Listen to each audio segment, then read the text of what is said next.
अमेरिकेचे राष्ट्राध्यक्ष Donald Trump यांनी भारत अमेरिका व्यापार कराराची घोषणा केली. त्यानंतर भारतावरील कर 18% कमी करण्याचा निर्णय घेतला.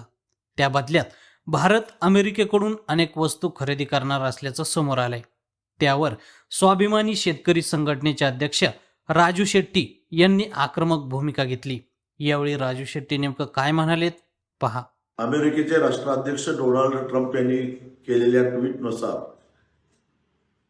भारत अमेरिका व्यापार कराराला संमती मिळालेली आहे. हा मुक्त व्यापार करार जर झाला तर खऱ्या अर्थानं भारतीय शेतकऱ्याचं कंबरडं मोडणार आहे. कारण या मुक्त करारानुसार अमेरिकन शेतकऱ्यांनी उत्पादित केलेला मका असेल, सोयाबीन असेल, त्याचबरोबर दुग्धजन्य पदार्थ असतील, कापूस असेल, इथेनॉल असेल, हे सारे काजू असेल, हे सारे आयात होणार आहे. शून्य आयात करानं आयात होणार आहेत. आधीच अमेरिकन शेतकऱ्याकडे प्रचंड अशी आर्थिक शक्ती आहे. अमेरिकन सरकार भरमसाठ सबसिड्या देत असतं, तांत्रिक सहाय्य करतं, त्यांच्याकडं प्रगत असं तंत्रज्ञान आहे. शिवाय GM टेक्नॉलॉजीचा सर्रास ते उपयोग करतात, ज्याची भारतामध्ये बंदी आहे, संशोधनाला सुद्धा बंदी आहे. अशा परिस्थितीमध्ये मुक्त स्पर्धा होऊ शकत नाही.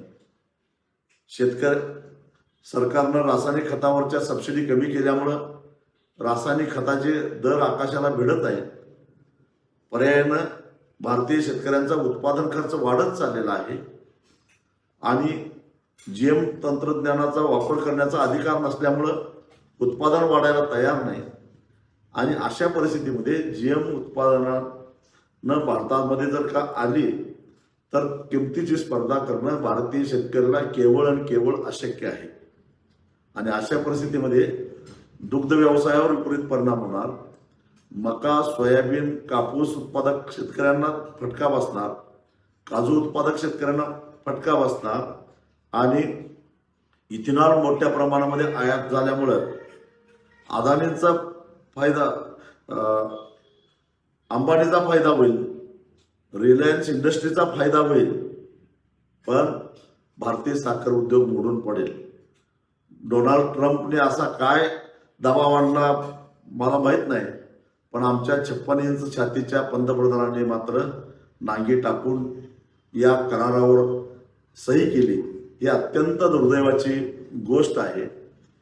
हा करार म्हणजे भारतीय शेतकऱ्याच्या मृत्यूला संमती देणारा करार आहे. आता डोनाल्ड ट्रम्पना बोलवून एकदा भारतीय शेतकऱ्याचं श्राद्ध घाला, एवढंच आता शिल्लक राहिलेलं आहे.